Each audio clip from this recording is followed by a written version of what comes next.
G'day guys, Sam here. I'm at a batch right now, of all places. This is Gumboots. That's a tall bastard. There's Eli. You'll recognise Eli from a previous video. Yeah, pretty much. Where's the third one? There you go. He's in there somewhere. Pushing one out. Anyway, so we are Central North Island and we're heading out for a bush hunt. It's a bit wet, and oh, there he is, number 4. Yeah, it's a wet one. It's gonna be rainy on and off, so we're gonna get soaked, but that's alright. It's also the middle of winter, so that's great. Yeah, alright, we're just gonna head into the bush, get real wet, split up, see if any of us can shoot anything. That's the plan at least. Let's go.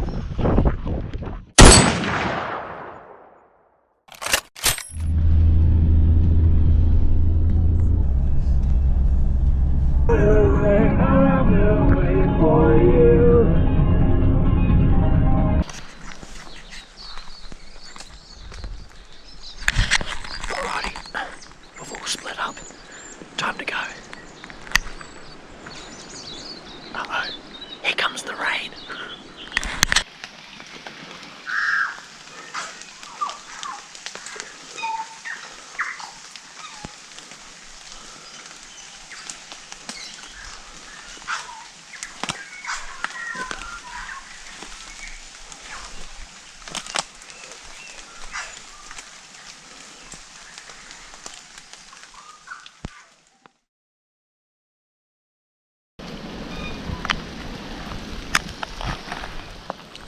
This wind, so swirly.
Oh, epic, man, epic.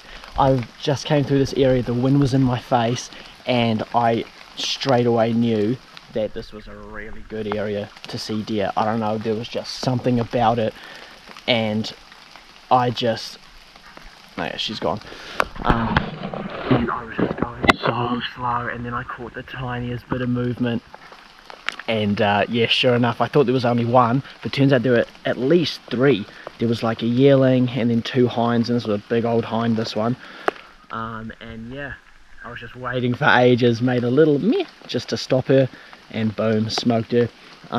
The other 2 ran off, of course. Alrighty, old girl has been gutted, and since I'm not too far away from the road and not too far away from the car, I'm going to carry her. She's pretty big. She's about the size that I am, so yeah, thankfully I don't have to walk very far, but we have you know, a place to hang her up and properly butcher her back at the batch.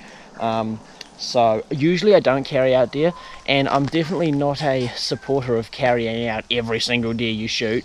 I mean, it's great to utilize as much meat as possible, but it does stuff your back. Like, I've talked to heaps of old hunters who, you know, back in the culling days and stuff, used to carry out every deer on their back, and now they're buggered and they can't really go hunting anymore, and they're only like 60 or whatever.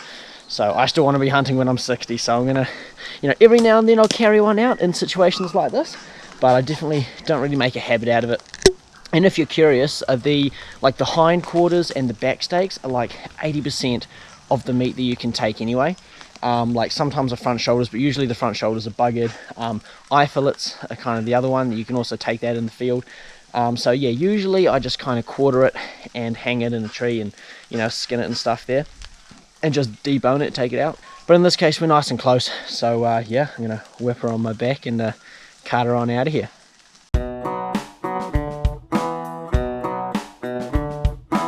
So more often than not, the animals don't necessarily die in a spot where it's really convenient to just throw them on your shoulders and carry them out. So what I recommend is once you've gutted it and got it prepared, is to do some extra preparation. So you really want to be...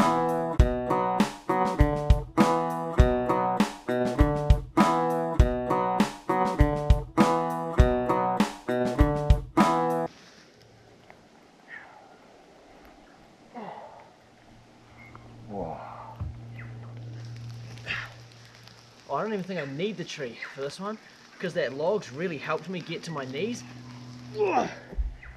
Okay.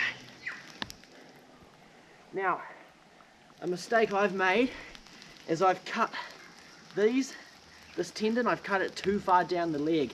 So now it's a little bit uncomfortable on my shoulders.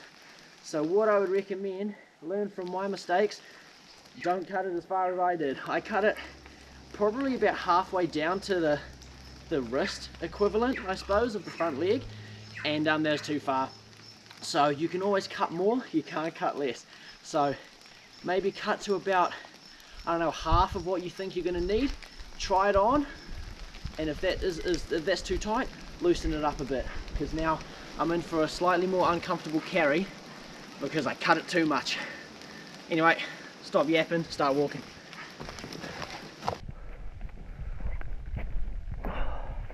Another slight issue when it's raining, I mean, it was awesome, like it was super quiet.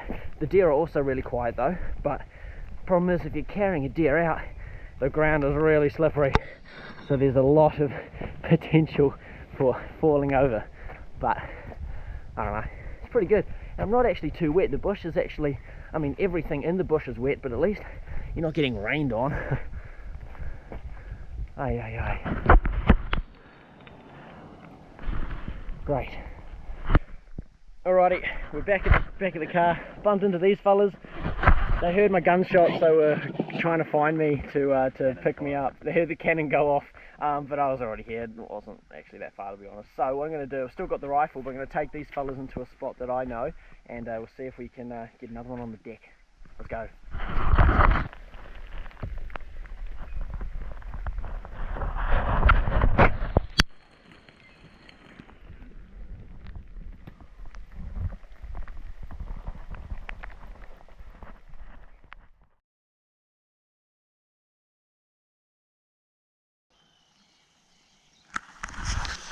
Alrighty, well it's a little bit later in the day. We got back to base camp all good, obviously. Got the deer hanging up, we'll skin it once it gets dark. It's been a couple hours, we had a bit of a feed, tried having a little power nap, and now we're loading up the truck, ready to go back out just to watch a couple clearings, just for the last little bit of light, see if anything walks out. Alrighty, let's go.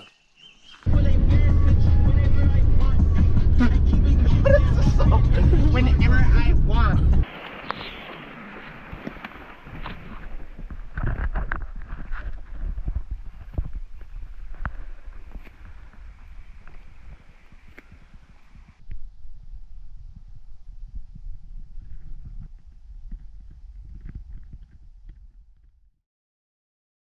Well, no luck on the clearance tonight. Pretty much. Threw it onto a rifle. Yeah, so we're going to head home, settle in for the night, and we've got a pretty good plan for tomorrow morning. So, yeah, see you fellas in the morning.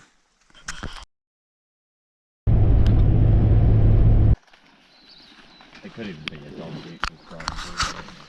Righto, we've reached our new spot. None of us have ever been here before, but we're just going to walk and hope. Let's go.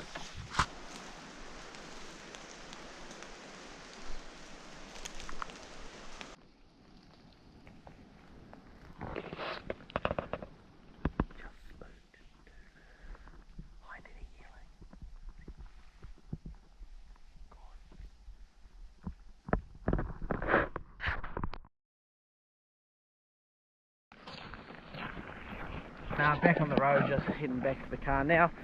Spooked those two, but nothing else seen, not a lot of sign. I don't think there's many deer around here this time of year. I think I got pretty lucky yesterday, but anyway, I'm going to wrap up the video here because we're just heading home from now. So yeah, hey, thank you guys so much for watching. I hope you enjoyed. Don't forget to follow NZ Chronicles on Instagram if you want to. And yeah, I'll see you fellas in the next one. See you later.